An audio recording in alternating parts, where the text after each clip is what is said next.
All right, we get it rolling on the Krueg Show on a Friday morning, and with us in the house to talk a little Niners-Rams is MJD, Maurice Jones-Drew, former De La Salle star, former UCLA star, all-pro running back, spent about a decade in the NFL, now part of the Rams Game Day color analyst, or is the Rams Game Day color analyst, part of their media crew, and he's with us on the Krueg Show as we approach Sunday and Niners-Rams from SoFi.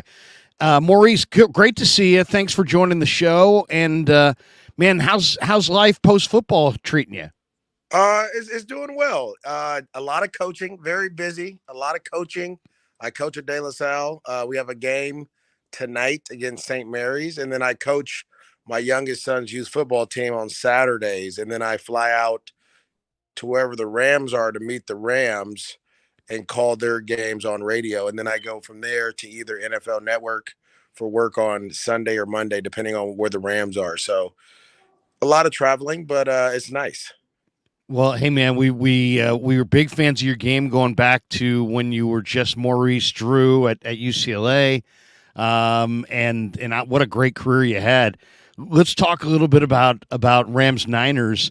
Rams, I watched them on the condensed version on the NFL Plus a couple nights ago against Seattle, and man, they didn't run it effectively, Maurice, but they stayed with it. They went with 40 runs. They averaged like 2.5 yards a carry, but McVay, mission accomplished. They dominated the time of possession 2-1, kept Seattle's offense off the field. Well, I thought that, there were sometimes they were efficient, other times, it kind of got stuffed. Now it's kind of late in the game when they were trying to ice out the game a little bit, but they were efficient in the first and second quarter, which allowed them to kind of stay ahead of the chains, right? And I think any offense, you want to be in that 3rd and 2, 3rd and 4, 3rd and 5 or shorter, and not the 3rd and 7s, the 3rd and 10s. And so there's a couple times where they would throw the ball on first down and they would get no yards, and the old Sean McVay would throw it again to be 3rd and 10 if it was incomplete. But this time, they turn around and hand the ball off a little bit, and they would get like 6 or 7 yards on that 2nd and 10 and make it 3rd and 3, and it'd be that 3rd and manageable. So I thought the offensive line did a great job, allowed them to run a little bit more. They did some pretty good things. They struggled a little bit on the goal line, but they were able to get it in. But again, it's just, you add in a couple different coaches from different teams. Obviously, Mike LaFleur, who came from the Niners, was with the Jets. He brought in a different running scheme, as well as Ron Gould, who was my old recruited me to go to California, University of Cal Berkeley. Yeah. Up at Stanford, so he came with a different type of deal as well. And you see the little difference of run game, which opens up their play action pass and allowed them to be explosive in the passing game as well. What do you think of the Notre Dame back, Kyren Williams? I mean, him and Akers are sharing the load. I liked what I saw from Kyren against Seattle. He's small, but he's efficient. He doesn't try to do too much, and he seems like the kind of back that, man, every play you watch, he falls forward somehow. I like kind of the way he finishes his runs. You're a former back, so you're looking at that position pretty intently. What do you think of him? Yeah, Kyren Williams is he's a really, really good running back. I mean, I think where he excels more than anything is in pass protection. That's where you see him go in and pick up blitzes, and he does a great job with that. He has a great short area quickness where, like, he'll get in the hole and the guy will like almost be there to make the tackle. He'll just slide out of the way. And again, they're competing at all times, right? He ran well. Cam Akers ran well. You have Ronnie Rivers who jumps in there, another Bay Area guy. So they have some backs that a lot of people haven't heard of that run really well. Kyren Williams was touted when he was in college, coming out of college, as one of the top backs in the game. He just didn't run fast forward. He drops down in the draft. They're able to steal him. I want to say 6th or 7th round, maybe 5th round, but they got him. He's working out well. He was banged up last year, like most of the team, and he's back. And so yeah, they understand, like, as they go, they're going to go as their quarterback goes, and their quarterback goes as their run game goes, right? Because if you have Matthew Stafford seeing single high safeties and loaded boxes, he can pick apart a defense. But when they're seeing all those other, 2 high safeties and different coverages, things tend to get a little wonky. What did you think of the rookie guard from TCU? I mean, the guy's a house. Amazing.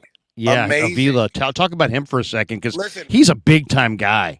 No, he's a big time guy, but he's a big, huge guy too, and he Right. covers up a lot of space. And he's a what we used to call a people mover. He's gonna move people off the ball, right? Like he's strong, he's tough, he's nasty. He has that finish that you're looking for in the offensive lineman, and he smiles on everything. There was a play in the preseason, I forget against who. It was early in the. It might have been against the Chargers. Where a guy was pass rushing and he caught him as the guy was standing up and he finished him, dumped him. And I was like, oh, the Rams found him one, right? And you Yeah. see Trent Williams do that a lot. You see a lot of the top notch players. They finish their guys when they get opportunities to, and he's done a great job of solidifying that offensive line because now they have a Lark Jackson who's at left tackle, an undrafted guy out of Iowa who's really good. And what people don't know about a Lark Jackson is he was a left tackle and Tristan Wirfs was a right tackle at Iowa, right? So it was just Wow. like he couldn't be supplanted by Tristan Wirfs, who was a first round top 10 pick to the Yeah. Bucks. So they have a really good, solid left side. On the right side, you have Rob Havenstein, who's been here forever out of Wisconsin. He has that pedigree. He's been the leader of this group ever since Whitworth left. And then you have Joe Noteboom, who was drafted to play left tackle, but who's bounced around and played every. He's played right tackle, right guard, left tackle. And then you have Sheldon Coleman, who's a bigger guy to play center. So they beefed up this offensive line to be able to run the ball and set the pocket and make sure Stafford has room to step up and make throws. Let's talk about the two receivers, MJD. I mean, Tutu Atwell's dad played at Minnesota. He's a burner. I mean, he's not just a burner. I mean, he's a true take the top off guy. He's got to be a sub 4.3 guy. I don't care what the clock says. I mean, this guy looks like a 4.28 guy. And then Nakua just doesn't seem like a rookie. He just seems like a 5-year veteran. I mean, they're different players, and you have to defend them differently. Atwell, you got to give him some room. Nakua, you got to be draped all over him. Talk about those two guys. And is Nakua going to go in this game? I saw he didn't practice the other day. Yeah, he got a little banged up against Seattle. I think we'll have to wait to see today kind of what happens. I mean, the Rams are always more cautious about guys.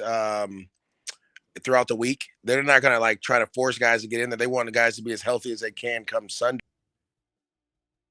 A great player, great person too, but you're able to put him in as a rookie. You put him right in that Cooper Kupp role right away.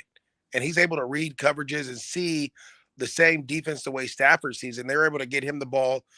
He did a lot of the dirty work. I mean, went across the middle. He was blocking. He does a lot of the dirty work. Where Tutu Atwell's a guy that they've been trying to get going for the last couple of years. You want to talk about a 4.28? I mean, the rumor has it that he's like a 23, 24 mile per hour guy. That's where they got him. They clocked him at. So he can run. He can fly by guys. But also what he's done, he started doing some dirty work too, catching slants across the middle from the slot, finding ways to get over. Yeah, he'll go in there and play, and he'll block, and he'll do different things. And so it was very interesting to see how they were going to utilize. Well, you kind of saw it a little bit during training camp and OTAs, but no one really knew what it was going to look like until week 1 came about. And so also they don't do the preseason in Los Angeles. They kind of let all the other guys play and get reps, and they use the joint practices ways to get things going. But to see Tutu Atwell show up and shine, because he flashed a lot last year when a lot of guys were hurt, then to see Puka Nacua come in and kind of jump in and just really grasp that role is very exciting down in Los Angeles. It's a very exciting period for Rams fans because those two played well, and you got Cooper Kupp still coming back in a couple weeks. Yeah. What did Raheem Morris do to Geno this week? Because I watched the All-22, and there was more than a couple plays, Maurice, where he's rushing with 3 and dropping 8 and making Geno be accurate. And Geno looked confused at times and looked really uncomfortable in the pocket. What was the game plan last week, and how did you think the Rams carried it out? Oh, they executed their game plan terrifically. I mean, the game plan was to send different coverages, different blitzes, different fronts at him to make him think in the pocket and hold the ball for a second to allow Aaron Donald and company to get to him, right? But it really came down to the 2 young corners they had on the outside. Well, not young. Kello Witherspoon has played a lot, so he's fine. But Kendrick, RDK. Darion, Yeah, he did an awesome job, right? He got beat in the first half, and they kind of switched some things up and tightened it down. They didn't blitz as much in the second half and played a little bit more coverage. And I think that confused a ton of what Geno wanted to do. I thought the Seahawks were expecting the Rams to blitz because you don't have Leonard Floyd. You don't have all these other pass rushers there. So, and then those rookies that they have stepped up. Byron Young stepped up, played well. Yeah. A lot of other guys showed up in pass rushing situations, and Kobe Turner's another guy that stepped up and got some things. And so it was exciting to see those guys play well. But I think more than anything, they just mixed up the coverages. Right, on one third down, they played man and sent the blitz. And the next third down, they played cover 2. The next third down, they played cover 6. The next third down, they blitz. Like they just kept mixing it up in those passing situations where Geno couldn't get a beat and in a rhythm of what they wanted, of what Seattle wanted to do. Yeah, and you're totally right on the Rams. They added some good rookies on that side of the ball. Byron Young, Kobe Turner, Nick Hampton from Appalachian State's a player. Dawan Johnson, the kid from Toledo they got in the 7th round, is a player. As far as giving us your perspective on Aaron Donald. What's Donald looking like these days? I mean, he gives you such a tiny target if you're an offensive lineman, and yet he's so strong, so fast. In my opinion, he's the greatest defensive tackle of all time. By far. I don't think it's close. I don't think really. It's close. Okay. Yeah. I mean, I'll tell you why. I played against Aaron Donald my last year in Oakland, and we didn't really know about him. He got a couple sacks, but being here, watching him week after week, day after day, year after year, and you see he just keeps getting better and better and better. There's always something he's improving on. And last year he got a chance to get a break, right? He had the ankle injury, sat out their whole year, came back refreshed, ready to roll, is in better shape. He looks like more ripped than I've ever seen him. And he was nervous going out there to play in Seattle because he hadn't played in so long. And he was like, really? I just don't. He was like, I got to figure it out. And I mean, the first snap, boom, he was able to, do what he needed to do to kind of cause a little disruption. And that was like, okay, I think that was the confidence that he needed back. And it's not that he's not. You need to make sure, like, you still got the juice, right? I still got it. I'm still Aaron Donald. Showed that quickly. And what he did was, I think the other thing he's done is he's become a much better leader. Like now he's bringing young guys on. He's the captain of this defense, always been, but there is no Bobby Wagner. There is no other veteran there. It's you and a bunch of young cats, and your job is to go out there and follow me and go. And he's brought those young guys along. You see the way they're playing. He's challenging them to be better. It's an exciting time. Now it's a different challenge. Seattle's different than obviously the Niners. And I know, that you got to stop the run game. And to be honest, I'm going to tell you the truth. I know exactly what the Niners are going to do this week. What do you think? They've done it the last 6 years in a row to the Rams. You want me to tell you? Run it down the gut? No, they're not going to run it down the gut. They're going to start the offense one way. They're going to shift so they can set Aaron Donald. They're going to shift away from him, right? And I think it was like 4 or 5 years ago, Aaron Donald dominated the game, and Kyle Shanahan said, never again. So they'll shift away, they'll run away. They'll toss away from him. They'll act like they're running towards him and boot away from him. Right, all this stuff. They'll put Debo in the backfield and run past like on third and kind of make him freeze and then pursue the ball from across the field from afar. Exactly. They're going to make sure that he doesn't affect the game at all. And then on defense, they're going to play cover 1, man to man.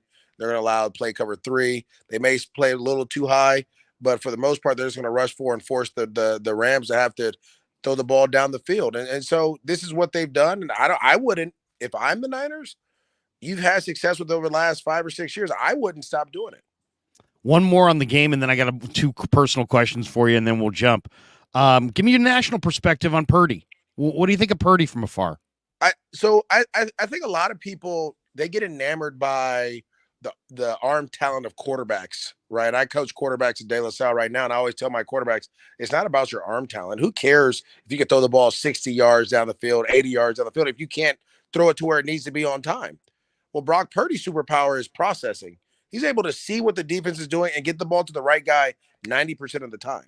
And if you have a guy with those type of weapons around him where he can get the ball to him in space, makes the correct read majority of the time, he's able to process and go out there and make plays, and he's gaining more and more confidence.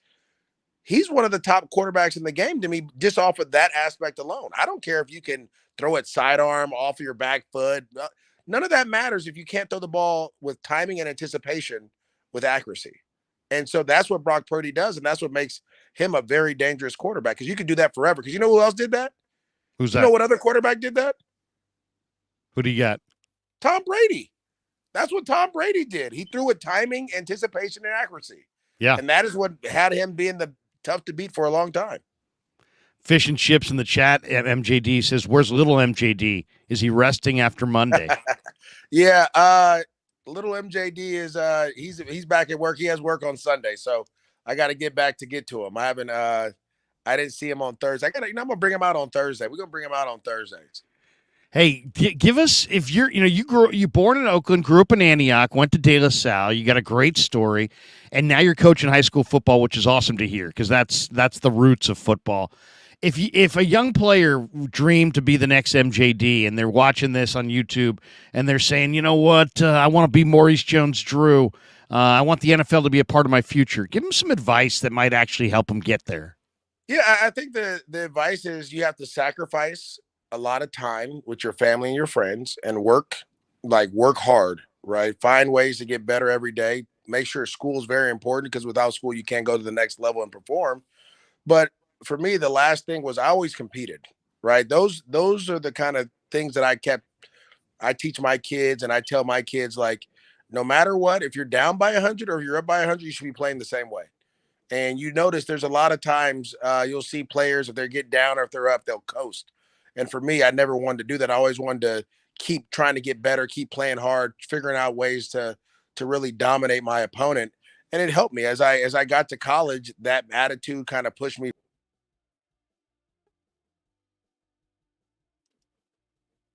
Was something that wasn't easy. It was pretty tough when you have a guy like him there, but that mindset and all those years of competing, it became second nature, and I was able to go out there and really, play well. And lastly, I know Lattisaur. I'm really close to that program.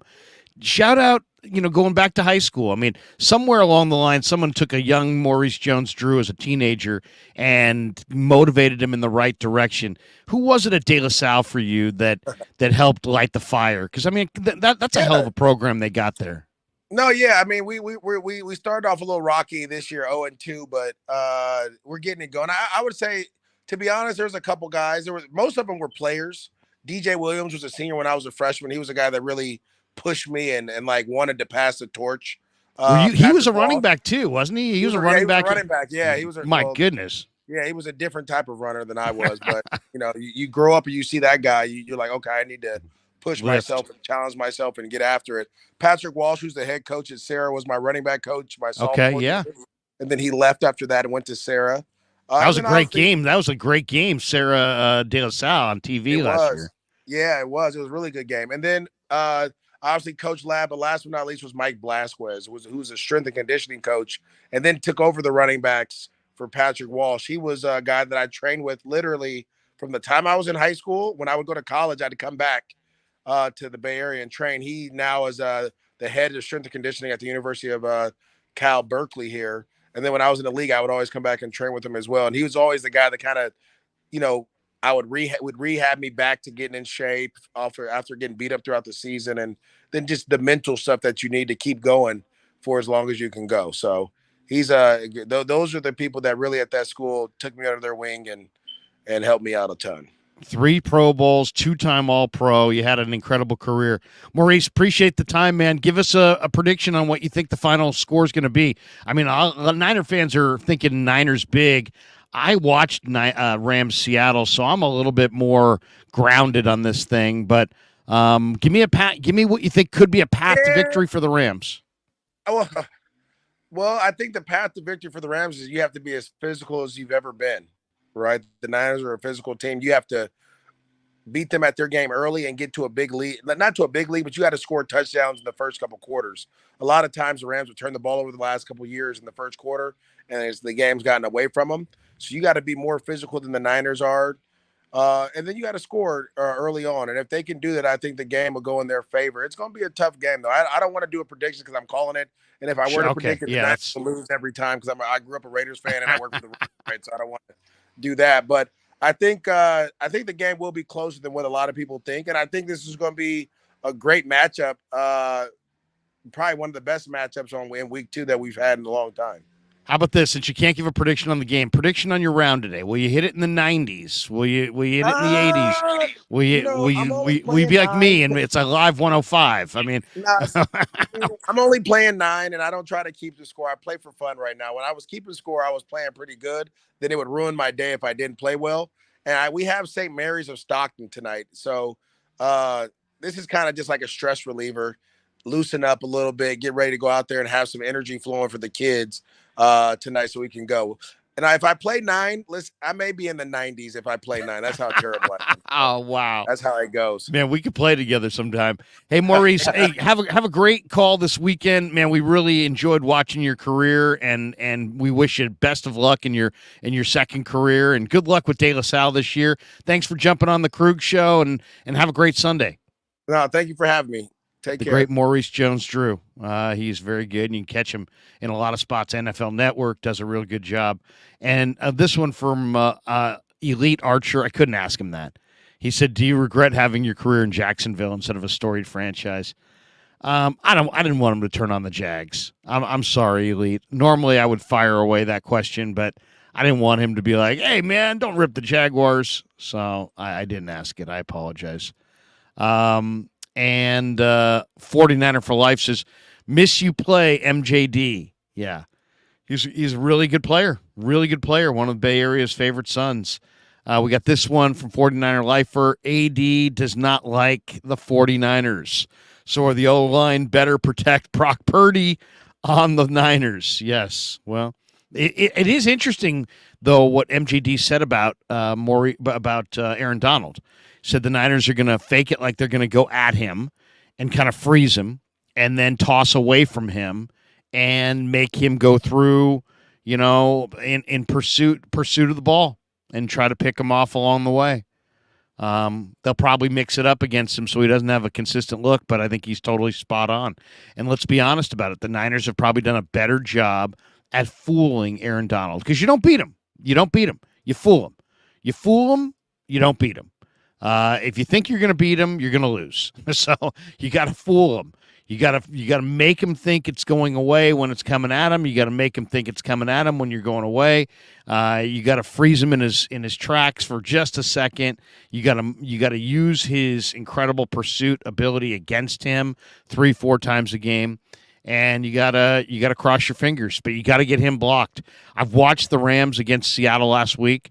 You got to get 3 guys blocked up front. You got to get Aaron Donald blocked or somehow distracted or going misdirected somehow. You got to get Ernest Jones, number 53, blocked.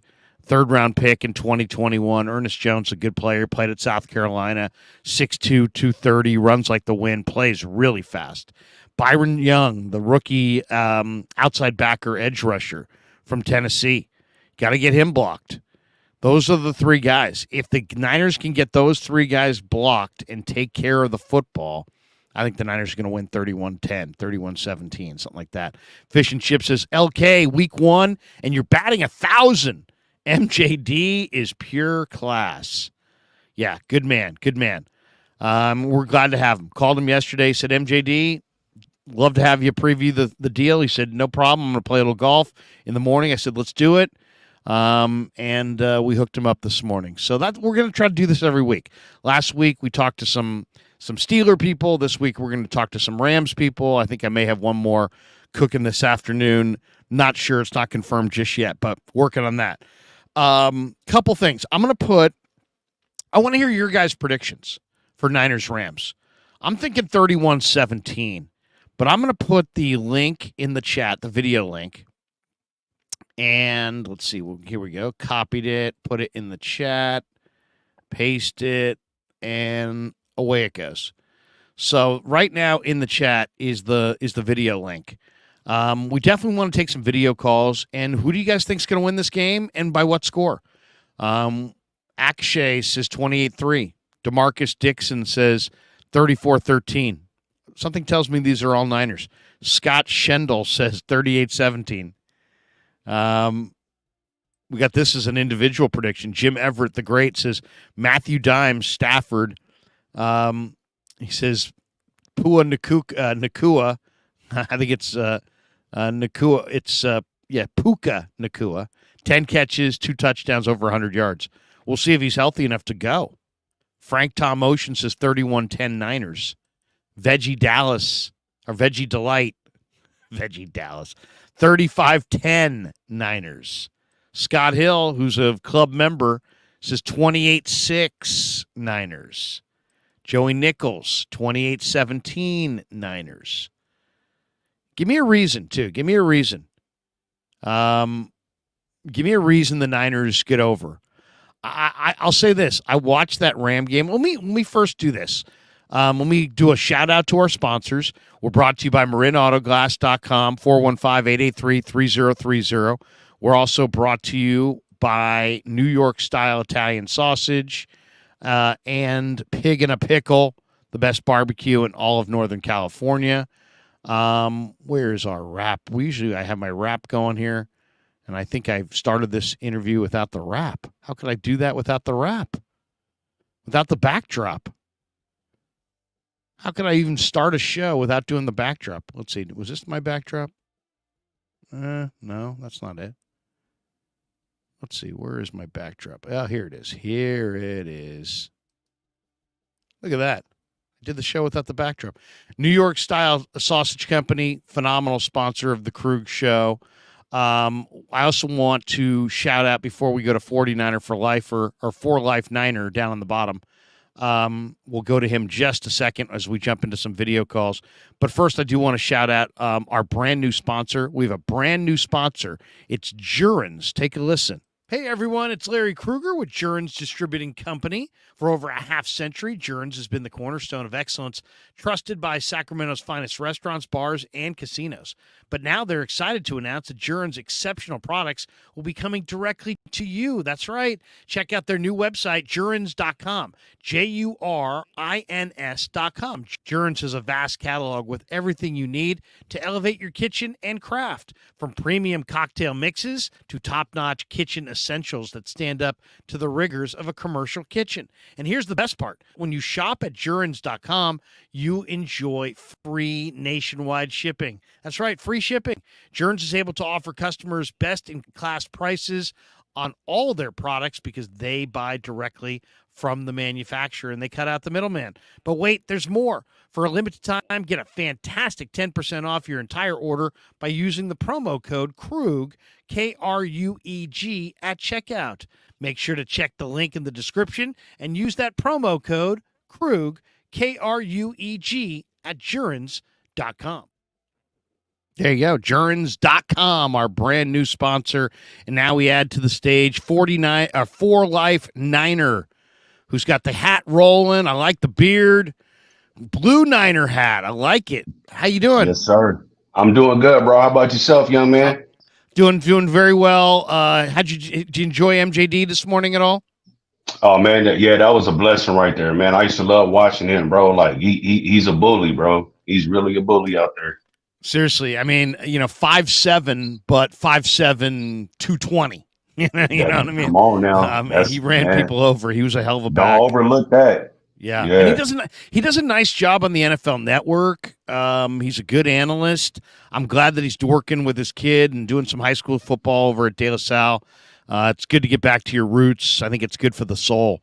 What are you thinking? Straight to the point, too. Straight to the point. Good man, and just really excited to have him on.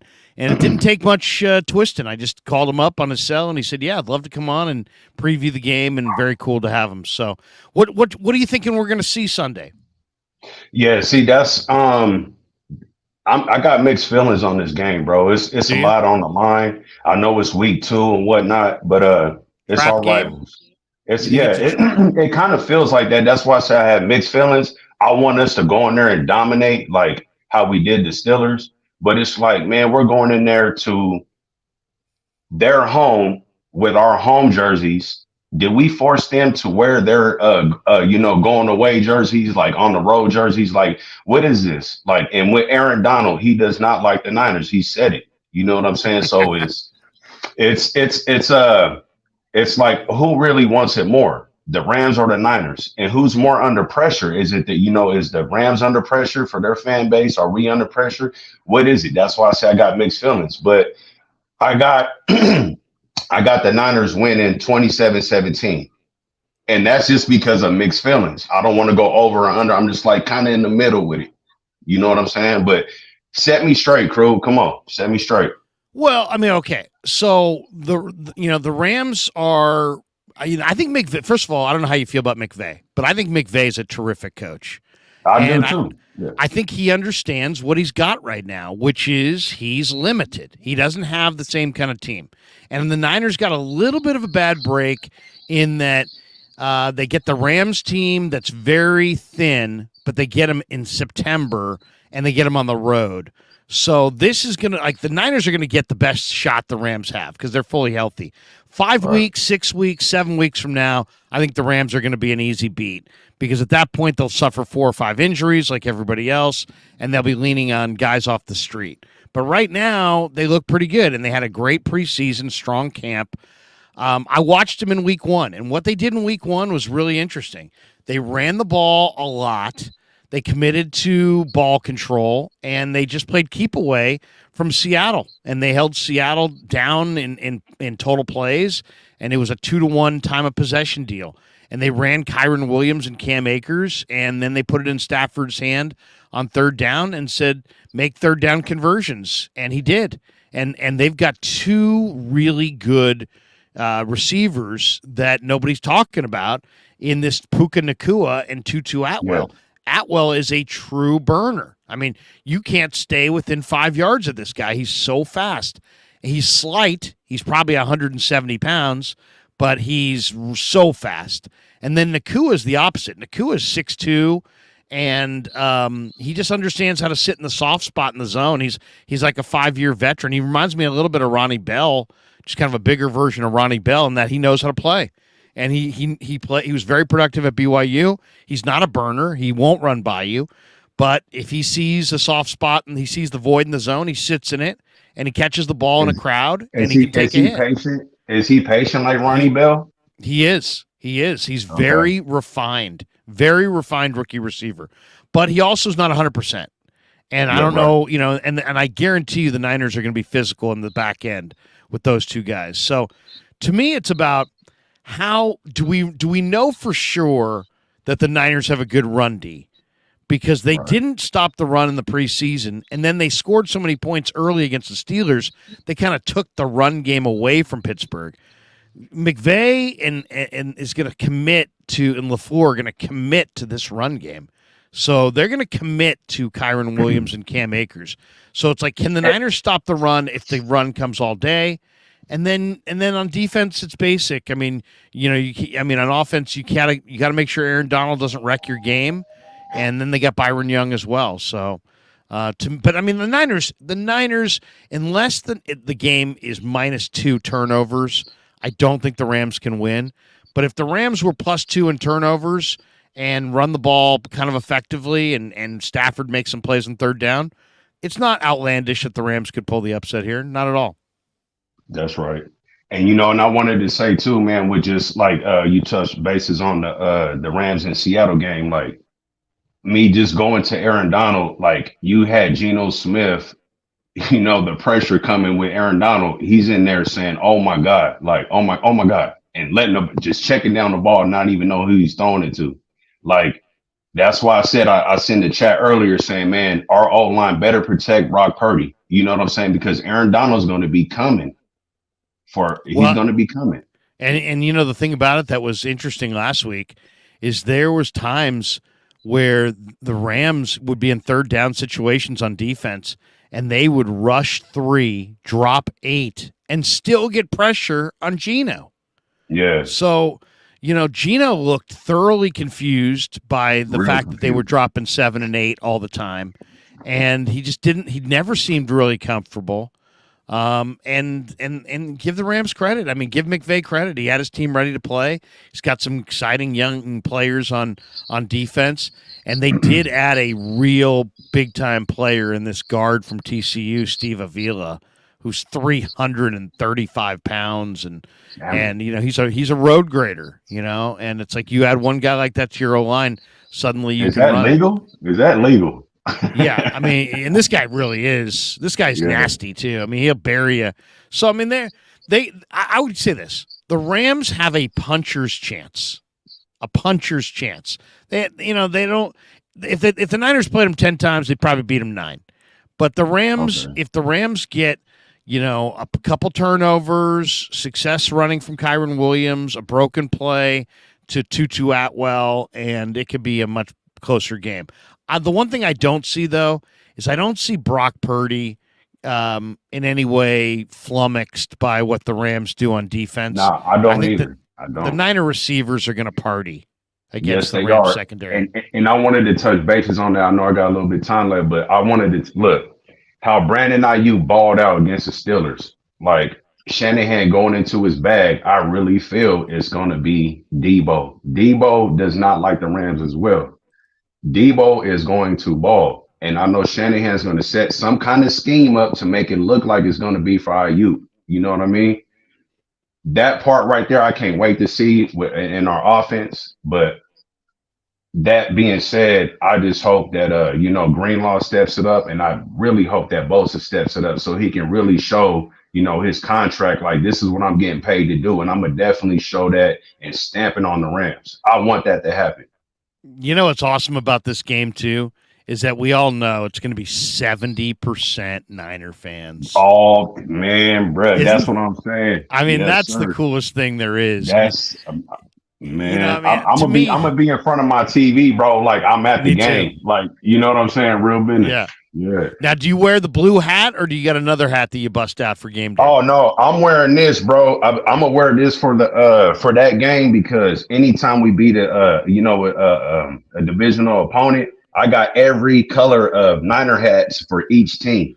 Nice. You see what I'm saying? So if we smack these Rams, they definitely going to have the blues. You know what I'm saying? I hear you. For Life Niner, are you a Bay guy or are you around the country somewhere? Oh, man, I'm in San Bernardino, California, man. But I grew up as a Niner fan, man, since I was little when I was playing flag football and, street football. Every time the ball was thrown at me, I said, Jerry Rice, so I always loved the Niners, bro. Like, but I'm San Bernardino, California. I'm in the middle. You know what I mean? Yeah, I was going to say. So now San Bernardino is that high desert sort of? Where is that? It's kind of like the low desert, but it's like you can't go to LA without passing through San Bernardino. What surrounds San Bernardino? Okay, you got Moreno Valley, you got Riverside. Okay, so it's way east Riverside. of LA. Yeah. So it gets pretty hot. Oh yeah, bro, bro, you sweat when you don't even need to be sweating, bro. Like, how's it today? Because it's pretty mild here in Walnut Creek today. Oh, it's pretty cool right now, man. It's got chill weathers right now. It's kind of cloudy. It's real appreciative right now. Yeah. Yeah. All right, man. Well, hey, thanks for jumping in on the stream, and go Niners, and enjoy the game. If you're not a Niner, you're a whiner. Appreciate you, crew. Thanks, man. For Life Niner jumping in from San Bernardino. That's what I love about taking the video calls. It could be anywhere. Somebody could be in the UK. Somebody could be down the street. What'd you guys think of MJD? MJD was pretty good. For a guy who's doing it on his phone, getting ready to play a round of golf, coaching football, doing broadcast work, multitasking, trying to run a family. I thought he was pretty good. Really glad to have him on. A couple in the chat here. Hope for Niners, 35-13. Niners win. Ramelia. Hey, Ramelia. He says, love that 49er fans are wearing those same red jerseys they wore in the NFC Championship game as they went down the escalators in defeat. Ramelia. No, I'm just joking. Ramelia, it was good to see you, though, the other night. But, yeah, I mean, something tells me you're going to be grasping at a lot of things. I mean, come on. Let's be totally honest about this. This is a little bit of a trap game for the Niners because they get the home opener next week against the New York Giants. And you just had a big win against the Steelers on the road. This is also a real opportunity for the 49ers because, look at it. The 49ers, suddenly can start the year 2-0 on the road. That's nothing gets you going better than 2-0 on the road. And I don't know how you guys feel about the schedule, but to me, looking at the Niners schedule this year, I think it's suddenly, just 1 week in. Okay, so you look at it in the offseason. You look at it when it comes out, and you're like, how many games are they going to win? And then the games start, and things change, right? Everybody starts to play. Well, now look at their schedule. They play at the Rams. They get the New York Giants next week. Now, I don't know about the New York Giants, but Dallas sure made New York look awful. Awful. I have a hard time picturing the New York Giants beating the Niners based on that Dallas game last week. We'll see what they do this week. But week 1, Giants didn't look good. Week 4, Niners get Arizona. Arizona's done. Arizona's nothing. They're terrible. Week 5, they get Dallas. That's going to be a tough game. Week 6 in Cleveland. Suddenly, you know what? That, to me, looks like a tough game. I don't know how you guys feel about this one, but personally, I think the Browns are a sleeper team for the Super Bowl in the AFC. I really do. Now, Deshaun did not look like Deshaun in week 1, but they can run it with Nick Chubb. Njoku's a really good tight end. They just plugged in Dawan Jones, that monster offensive lineman from Ohio State at right tackle. That's a really good offensive line. Wyatt Teller and Bitonio at guards, Jedrick Wills, the former Alabama star, and now Dawan at tackles. The former Seahawks center, Posich at center. You get good receivers. Elijah Moore, Amari Cooper, Cedric Tillman, David Bell, Donovan Peoples-Jones, Marquise Goodwin. You got good receivers, and Chubb and Njoku. It's not bad. And then you flip the card and look at them on defense. That's a good defensive line. Myles Garrett, Zadarius Smith off the edges. Alex Wright's no joke either. And then inside, you've got Dalvin Tomlinson, who's a true two-gapper. Jordan Elliott, Shelby Harris. The gigantic guy, what's his name? Siaki Ika. They just drafted him. 6'3", 350 pounds or whatever out of Baylor. He's a monster. JOK on the weak side, linebacker. I'm a big JOK fan. Sione Takitaki, one of the great names in all of the NFL. And look at that secondary. The Browns secondary is legit. Denzel Ward's a star. You got Emerson, the rookie out of the second-year player out of Mississippi State, really athletic corner. Grant Delpit, Juan Thornhill. Thornhill's got an injury right now, but Thornhill and Delpit are a good safety tandem. Greg Newsome, former Northwestern star. So, the Browns are good. I'm telling you, don't sleep on the Browns. The Browns are a good team in the line of scrimmage. But then the Vikings, the Vikings went down last night. They don't look like much. Heck, Cincinnati looked terrible. Niners play Cincinnati in week 8. Cincy will have a major rest advantage, but the Bengals looked awful in week 1. I'll tell you another team that looks really good, though, is Jacksonville. Niners will play at Jacksonville. How good's Jacksonville's defense looking right now? I don't know how much you guys have watched the Jaguars, but suddenly, my man Trent Baalke has got it going there in Jacksonville. We kind of have a pretty good defense, Lowry. It's a hell of a group with Josh Allen, Devin Lloyd, Trayvon Walker. Took him number 1. Tyson Campbell. We got a good defense, Lowry. That's my Trent Baalke.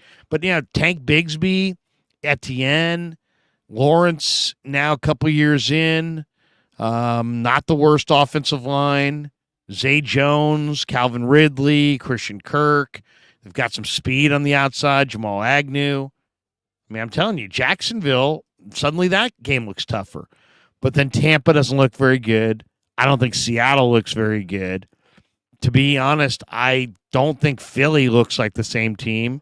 They struggled both week 1 and week 2. Baltimore, I think, is pretty good. Commanders still have a young quarterback. So I'm just saying, the schedule, you look at it at the beginning of the year, you're like, this is a win, that's a loss, this is a win, that's a loss. Well, looking at it now, Jacksonville and Cleveland look like tougher games, but Philly, Minnesota, the Giants look like easier games. So, it's a tough thing to evaluate for sure. Are we going to that Niner guy before we bolt out of here? Jack Hammer's going to join us at in about an hour from now at 10:45. We're going to go live again with the great Jack Hammer on both my channel and his channel. Should we go to that Niner guy? Usually, that Niner guy. Do you have a camera? Yeah, Larry, I do. I tend not to. I can turn it on for you. How you doing? Oh, there you go. Yeah. What's going on, man? How's things going? Oh, I'm avoiding work and calling into your show, so it can't be too bad. Where are you calling from? What do you do? Oh no, I'm at home. I work from home. I'm on my computer. I'm just kind of like, oh, Larry's got a live show. He got at least StreamYard, so at least I can do is call in. Are you a Bay Area guy? Are you NorCal? Or are you all around the country somewhere? NorCal. Sure. I'm one of the season ticket holders we got here. Oh, nice. Yeah. Well, what do you think of the matchup? Well, this week I don't think much of the matchup. The Niners should beat them by multiple touchdowns, and Stafford's going to be on his back most of the game. I don't think too much of the matchup. I think, though, the one thing I wanted to talk to you about was looking at the Cowboys and the Eagles. I know we're getting way ahead of ourselves early in the year, but it's all right. Didn't the Eagles look not great on defense? And they lost their linebackers. They're down. They're down safeties. I know Bradbury didn't play last night, but God, does that defense look a lot more normal than great? Like, their D line's phenomenal. Like, there's no question about that. But once you get past that, they looked very vulnerable. I agree. To me, when the Niners lost Jimmy Ward, I was like, oh, go get Chauncey Gardner-Johnson. If you're going to let Jimmy Ward go get Chauncey Gardner-Johnson. And instead, the Eagles let him go. And that was a huge mistake. Now he's in Detroit, and he's a damn good player. So, to me, seeing him leave, oh my God, that was absolutely huge. Look at the hit he had on Isaiah Pacheco.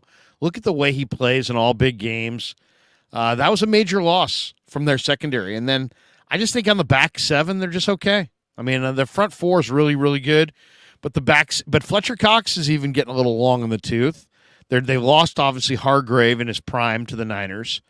The linebackers are just okay. Cunningham had a good first game, but they're just okay. And on the back end, I really love the kid they drafted from Illinois, Brown. But it's going to take some time. It's going to take some time before he's a star player for them. So the Eagles lost both coordinators. They went to the Super Bowl last year. It seems like teams that go to the Super Bowl and lose always seem like they have some kind of a hangover effect. I do see the Niners and Eagles still being the class of the NFC.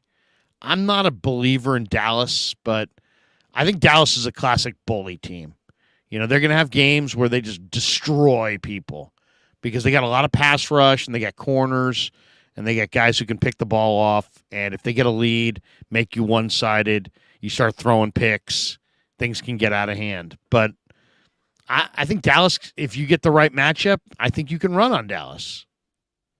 I think it's a good matchup for the Niners, personally.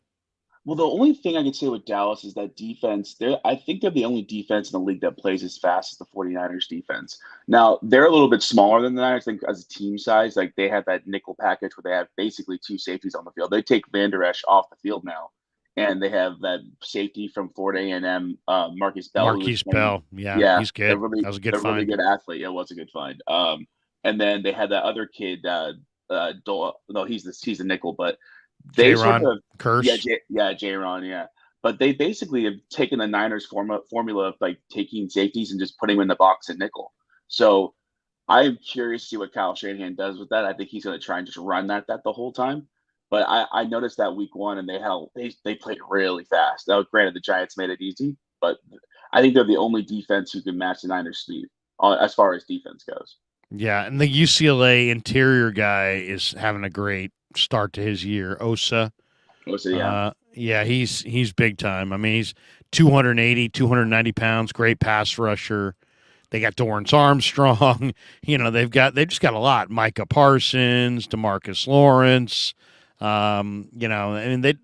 They Dante Fowler. I mean, they had 12 hits on the quarterback against the G-men. Now they own the Giants, and they got up on the Giants and kind of took away the run. But that Dallas is it. I think Dallas. The one thing about Dallas, though, is the biggest fear for me is do they get Jonathan Taylor? Because Tony Pollard, they're a one-back team. Rico Dowdell, he was okay at South Carolina. Kavonte Turpin, he's a speedster, special teamer. Deuce Vaughn's dad coaches for them, and he was great at K-State, but he's tiny. He's not an every down back. They only really have one starting back, and it's Pollard, and he kind of runs upright. So, personally, that's my big fear is that we get to October, Dallas trades for Jonathan Taylor. You give Jonathan Taylor to the Cowboys, I think they take several steps up.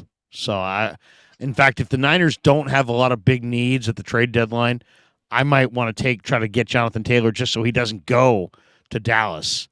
I know that's not the Niners' need, but just as a block, it might be worth it to block him because the teams that I'm hearing want Jonathan Taylor are all teams that are going to stand between the Niners and the Super Bowl. KC, Philly, Dallas, and Miami. Yeah, I think Taylor's going to end up going to Miami. That's where he wants to go. From what the news has been talking about, that they want him. He wants to go there. That seems to be the spot. Yeah.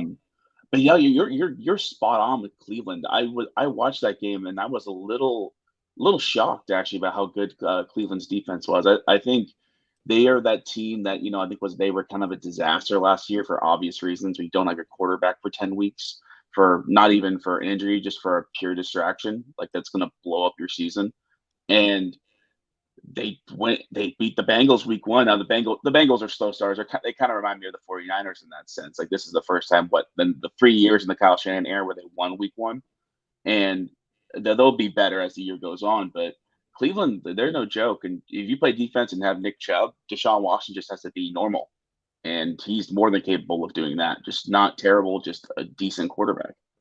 Yeah, it's funny how there are some guys who are great, position coaches, but they can't be coordinators. Then there's other guys who are great coordinators, but they just can't be head coaches. And I think Schwartz, is it Jim Schwartz? I think he's a perfect example. He's a really, really good defensive coordinator.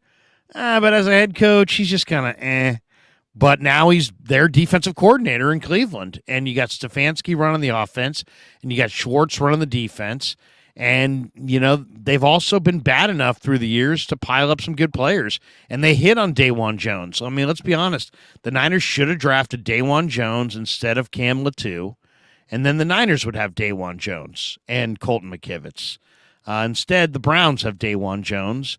And he's just monster tackled. I thought the drafting of DTR gave him a second good quarterback. So they have 2 good quarterbacks, and they're both athletic. I mean, really, if it's all about Deshaun Watson. If Deshaun Watson can come back to being the kind of player that he was, earlier, then they're going to be really tough to beat because their defense, they have Myles Garrett, and Myles Garrett commands double teams all the time. He's a total monster. And then on the offensive line, they've got 2 or 3 really good offensive linemen. The left side of their line is premier with Jedrick Wills and Joel Petonio. So, and Elijah Moore was a nice little pickup under the radar. I don't know what happened with the Jets, but Elijah Moore was great going back to Ole Miss. Now you got a situation where you got Amari Cooper and Donovan Peoples-Jones and Elijah Moore and Njoku and Chubb running the ball. And, so they traded for Pierre Strong. They have Jerome Ford. So they got 3 running backs that are all pretty good. Yeah, Cleveland's interesting. Nobody's talking about the Browns, but and the Browns and the Jaguars in the AFC, to me, I'll tell you, I watched a little bit of Jaguars week 1, and their defense is scary. I mean, the Josh Allen, the edge rusher for Jacksonville, is the real. He's absolutely real. and Devin Lloyd is super fast and instinctive. So the Jaguars, the one thing about Trent Baalke, he typically drafts a lot of athletes. He drafted DeForest Buckner. He knows his athletes on defense. And they've got Lawrence, and they've got some weapons that they signed and traded for, and now they've got a bevy of athletes on defense. So I don't know if it's their year, but they're coming, man. They're going to be in the mix for the title in the next 3 to 5 years for sure. Well, they also just are loaded at receiver. I mean, they might have the best receiving core top to bottom in the league. ETN's nasty. I know that Evan Ingram had a career-saving year last year. Their offensive line, though, is beatable. That's the one thing with Jacksonville. I feel like their offensive line. I know they're starting left tackles out, and they have their rookie playing left tackle right now. But they got an easy division, so you got a pretty good. They got a pretty good chance, a pretty good feeling they're going to be in the playoffs. But yeah, you're right. They got a rookie at right tackle, and Scherf is hurt at right guard. But the left side's not bad. The Stanford kid Walker Little is a really good left tackle. Ben Barch is a solid left guard. But, yeah, I mean, their receivers, Zay Jones, Calvin Ridley, Christian Kirk, Jamal Agnew. I mean, that's a good group right there. Elijah Cooks from San Jose State is not a that was a nice little pick too. Yeah, I mean, they've got, and I think Bigsby, I mean, I know he was a big fantasy sleeper for a lot of people, and justifiably so. Bigsby's a legit back. So, yeah. Watch out for Jacksonville. They're going to be good for sure. But I'll say this. I mean, if you're a 49er fan, you got to love the way the season started. Kansas City, didn't look like Kansas City in week 1. Now they didn't have Kelsey or Jones, and now they do have both. But, their weapons are not quite the weapons they used to have. They're now looking like they're missing Tyreek Hill. I'm not a believer in Sky Moore. Kadarius Toney gets hurt and drops the ball. I mean, Mahomes' weapons are not quite great. And then Philly doesn't quite look the same, even though Jalen Carter looks really, really good at tackle. They don't look the same without Hargrave. They've lost their coordinators. They've got some change on the back end.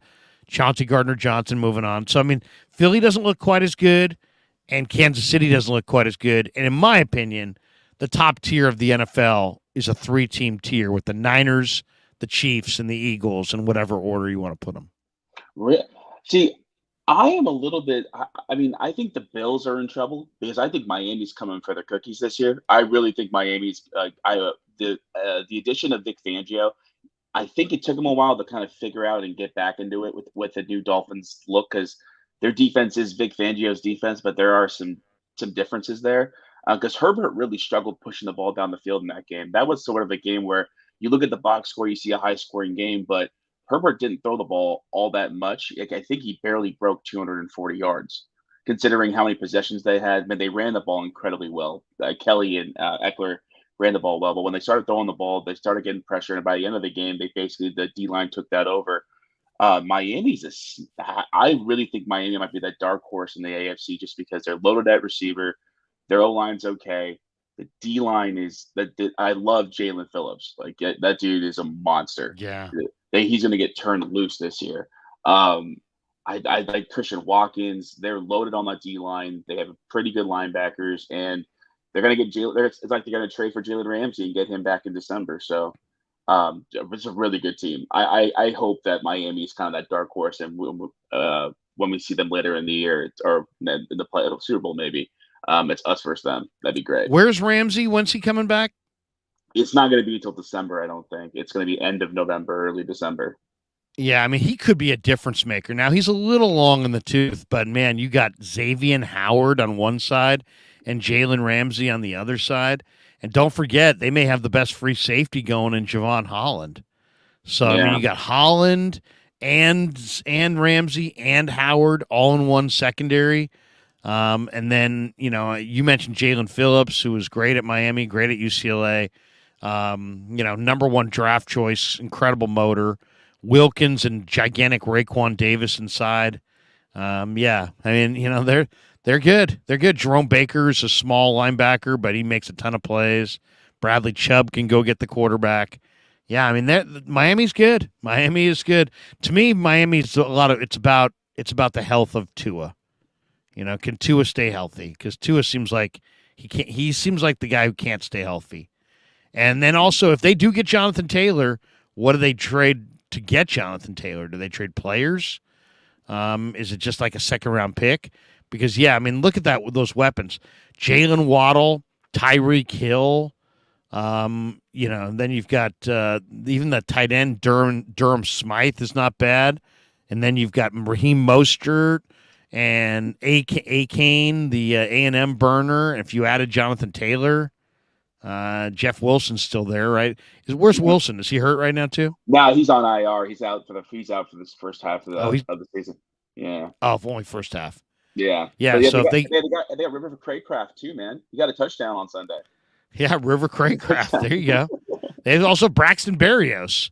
Yeah. Who's Braxton Berrios is a pretty good little possession receiver. So the Dolphins are intriguing. I'll say this though, Buffalo has looked bad early, and Josh Allen didn't even look like Josh Allen. I mean, he just looks reckless right now with the ball. But man, Gabe Davis, Stephon Diggs on the outside, Khalil Shakur, the Boise State kid, and then you had Dalton Kincaid. You can throw it out of the backfield to James Cook.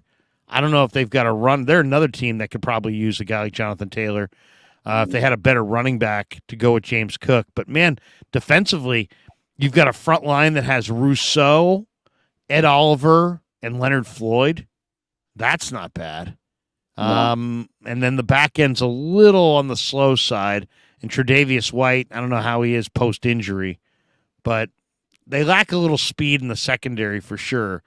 But, man, that front of Oliver Rousseau and Leonard Floyd, that's probably one of their better fronts in a while. Espinesa. What's funny is every time I watch the Bills play, I just am so unimpressed. Not because Josh Allen's not incredibly talented, but I just feel like they are the most predictable team on the planet, where they're not doing anything special. They're running the same run play out of maybe a different formation. I couldn't tell you how many times on Monday night they ran that draw to James Cook, but then the D-line just sat on it, and they just knew it was coming. They just basically flooded the secondary and said, Josh, right, heave it up. I'm so unimpressed by the Bills coaching. It's funny because everybody was saying Ken Dorsey should be a head coach. Yeah. And I kind of agree with you. I feel like they've kind of stagnated offensively. Yeah, they've been figured out. Yeah, and I don't know. Their line on paper should be pretty good, but, Spencer Brown had a couple untimely penalties this week. They got the Florida rookie at right guard. I don't know. We'll kind of see how their line comes together. Diggs is sure badass. Yeah, he's a hard guy to stop. But they just, I don't know. To me, like the Bills were coming, and then it just kind of never happened. It's kind of weird. They just didn't. I thought they were going to kind of push past Kansas City and become like the primo team in the AFC, and it just didn't happen. And I wonder if it's going to happen now. I think the thing is after that loss they had at Arrowhead was so just deflating. That one in the overtime where they played that Gabe Davis went bananas. That was such a great game. But I think ever since that season, the Bills' offense has been slowly getting worse. Just slowly getting more figured out. Slowly just Josh Allen's been put in just random spots where he's trying to play hero ball all the time. He started to make a lot of mistakes. He reminds me a lot more of Brett Favre than 2 years ago. Let's put it that way. He's making a lot more mistakes. He's putting the ball on the ground. He's throwing the ball right to the defense. Monday night was embarrassing for Josh Allen. It was just, there's no other word. It's embarrassing. Yeah, very bad performance for Josh Allen on Monday night. What's your prediction final score for Niners-Rams Sunday? Honestly, 31-7. I don't think this is going to be close. The Rams got a pass on the offensive line being tested last week. I watched the tape and Stafford had all he had to do was just step up, and then they had the deep crossers running on play action, and guys were wide open. So that's not going to happen this week. That's not going to happen this week. Look at this chat. Sean says at the Krueg show, no, 70% Niner fans, 30% actors and actresses. The Rams have actually no actual fans. Don't forget the AI bot. That's going to be somewhere in the stand to freak everybody out. That's right. I'll say this, though. That does look like a cool stadium on TV. Have you been to SoFi? No, I worked at my first job at a college. My firm designed SoFi back when I was a intro in finance, and I worked at an architecture firm. We designed. They did the exterior design of SoFi, and I was like, wow, this thing look really really cool. I'm like, who? It had a. I wasn't allowed to know what it was, but I did see Stan Kroenke come in. I'm like, oh, it's the Rams new stadium. They're like, how did you know that? I go, I know who Stan Kroenke is, and he bought the Rams. So yeah, and he wouldn't be here if it wasn't his stadium. Yeah, well, that was we weren't allowed to talk about it because at the time, that was when the NFL didn't want them to move, and Kroenke was just buying the land and doing it anyway. Oh, right. It was all everybody was in cahoots to make it happen, though. You knew. Yeah, everyone was in silence. It's a little. I like the tarp. I like the fact that they have kind of it's an outdoor stadium with a tarped roof, so it's not really a roof. It's kind of almost like I don't know. It's like having a stadium and how it'd be designed if it was in Hawaii or something. It's got open air. It's like an open air stadium, but with shade. Yeah, the glass is interesting. That looks good at Jerry's World too. Like the glass on the each side, although the sun does come through Jerry's World really tough, and that makes it hard. It's also like a little underground too. Like the field, it's built below the ground level. So you go down to the field, so it doesn't look like a giant thing in LA. It looks very sleek and small, and it looks really good. It's definitely a great team, and it's a really nice second home for the 49ers. So there's nothing wrong with that. Levi's South. Yeah, here we go. We got this one from Joey Nichols. Levi's South is lit. There you go. It is. We had one guy in here who basically summed up a lot of people's thoughts. Where was it? And we're getting so many chats. Somebody said, I'm looking forward to December 3rd. That is Niners-Eagles at the Link. Yeah, it's going to be awesome. That's going to be awesome. Here it is, Michael Page. All I know is I've been waiting for December 3rd. Niners-Eagles in Philly. And, man, that's going to be the game of the year in the NFL. Game of the year right there. Awesome stuff, Niner guy. Have a great Friday, man. Thanks for jumping in on the Krueg Show. Appreciate you. Anytime, Kruger. Thank you. It was a pleasure. There you go. That Niner guy jumping in. Let's also thank Underdog Fantasy. If you're not with us yet on Underdog Fantasy, check this out. I'm rolling right now on Underdog Fantasy. I hit in week 1. Listen to what I got in week 2. All right, guys, this year the Krueg Show is partnered with Underdog Fantasy. That's right. This football season, Underdog Fantasy gives fans a way to play alongside your favorite football team all season long. You can check out their weekly pick'em players, where you pick between 2 to 5 players and select whether they'll go higher or lower on their game stats. Then you do what you normally spend your Sundays doing, watching the games. You can win up to 20 times your money in a single game by going 5 for 5. It's a fantasy game, but you can win real money. This week, I'm going with Devontae Adams higher than 74.5 receiving yards, Brock Purdy higher than 217.5 passing yards, DeAndre Hopkins higher than 60.5 receiving yards, and Jamal Williams on Monday night higher than 55.5 rushing yards. You can enter the same as me, or you can make your own pick. Sign up using the promo code Krueg, Krueg, and they'll match you up to $100. There you go. Underdog Fantasy. Make sure you type in that promo code Krueg, and they will match you up to your first $100. Good luck to all of you. All right, that's going to do it for the live stream. Thanks to MJD. Thanks to all of you. Join us in about a half hour at 10:45. Jack Hammer will be in the house. We're going to have a co-branded show on my channel and his channel, and we'll preview Niners-Rams from the Niner perspective coming up later this hour on the Krueg Show. Until then, peace. Yeah, never met a man I've been scared of. Careful, you gon' get exactly what you asked.